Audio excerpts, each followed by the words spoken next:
ہندوستان کے اندر اسلام کا بول بالا حضور خواجہ ہند الولی عطا رسول خواجہ معین الدین چشتی اجمیری سنجری رحمۃ اللہ تعالی علیہ سے ہوا۔ آپ جب ہندوستان میں تشریف لائے، آپ کے تبلیغ سے ہزاروں نے جو ہے داخل اسلام فرمائے۔ جب بھی آپ کہیں بیان دیتے تھے تو ہزاروں کا مجموعہ ہوتا تھا، اور اس ہزاروں کے مجموعوں میں سے زیادہ تر لوگ جو ہے آپ کے دست پرست کے اوپر جو ہے بیعت فرما لیتے تھے، بیعت اسلام کر لیتے تھے۔ ایک دن آپ کے ذہن و خیال میں یہ بات آئی کہ آخر ایسا کیوں ہو رہا ہے؟ بے شک آپ عطا رسول ہے، اللہ کے رسول نے آپ کو بھیجا ہے، پھر بھی آپ کے ذہن میں یہ بات آئی تو اللہ تبارک و تعالیٰ نے فرمایا، اے معین الدین، آپ کی زبان میں یہ جو تاثیر آئی ہوئی ہے کہ آپ جب بھی بولتے ہیں اور ہزاروں لوگ جو ہے داخل اسلام ہو جاتے ہیں، جب بھی آپ کہتے ہیں ہزاروں دلوں پر آپ کی باتوں کا، آپ کے لفظوں کے جو اثرات ہوتے ہیں، اس کا جو اصل جو کریڈٹ جاتا ہے وہ آپ کی والدہ ماجدہ کو جاتا ہے۔ میرا فضل و کرم شامل حال ہے کہ آپ کی والدہ ماجدہ نے کبھی بے وضو آپ کو دودھ نہیں پلایا۔ کبھی ایسا نہیں ہوا کہ آپ کی والدہ بے وضو ہو اور آپ کو دودھ پلا دے۔ تو یہ آپ کی والدہ کے وضو کے اثرات ہے کہ آپ کی زبان میں آج یہ وہ تاثیر موجود ہے۔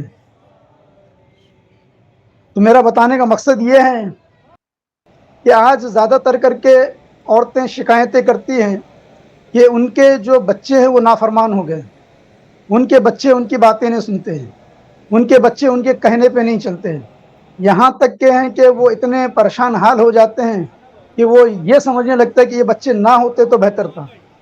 مگر اس کی اصل وجہ اگر دیکھا جائے تو وہ یہی ہے کہ کیا انہوں نے وضو کر کے دودھ پلایا؟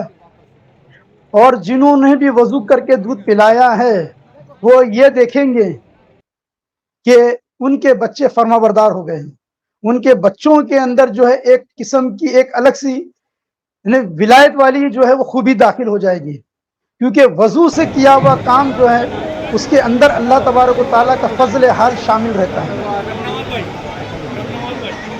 تو غری نواز رحمۃ اللہ علیہ کے اوپر جو اثرات ہوئے وہ آپ کی والدہ ماجدہ کا ایک وضو کے ہی تاثیرات تھے، وضو کے اثرات تھے۔ تو اللہ تبارک و تعالیٰ حضور سیدنا غوث غری نواز رحمۃ اللہ علیہ کے ذریعے یہ بتانا چاہ رہا ہے کہ ہر والدہ جو ہے اپنے بچے کو جو ہے وضو کے ساتھ دودھ پلائے تاکہ وہ اپنے والدین کا بھی فرما بردار بن جائیں اور وہ اللہ اس کے رسول کا بھی فرما بردار بن جائے۔ اور دوسری چیز ہے توجہ مرشد۔ تو وہ توجہ مرشد کا بھی اثرات بہت زیادہ طبی ہوں گے جب ان کی والدہ جو ہے وہ وضو کے ساتھ اپنے بچوں کو دودھ پلائے۔ اب سوال یہ اٹھتا ہے کہ ٹھیک ہے ایک وقت تھا دودھ پلانے کا، وہ تو گزر گیا، اب کیا کریں؟ تو ان کے لیے میں یہ کہوں گا کہ وہ وضو کے ساتھ کھانا بنائیں۔ جب بھی وہ کھانا بنائیں تو وضو کے ساتھ بنائیں۔ اگر وضو کے ساتھ کھانا بناتے ہیں تو وہ کھانے کے اثرات کچھ اور ہوں گے، اس کھانے کے اندر وہ اثرات پیدا ہوں گے کہ اگر کسی کے اوپر سحر بھی کیا گیا ہے، جادو جیسے اثر کو وہ کھانا جو ہے اس کے اثرات کو ختم کر دے گا، اس سحر کو ختم کر دے گا۔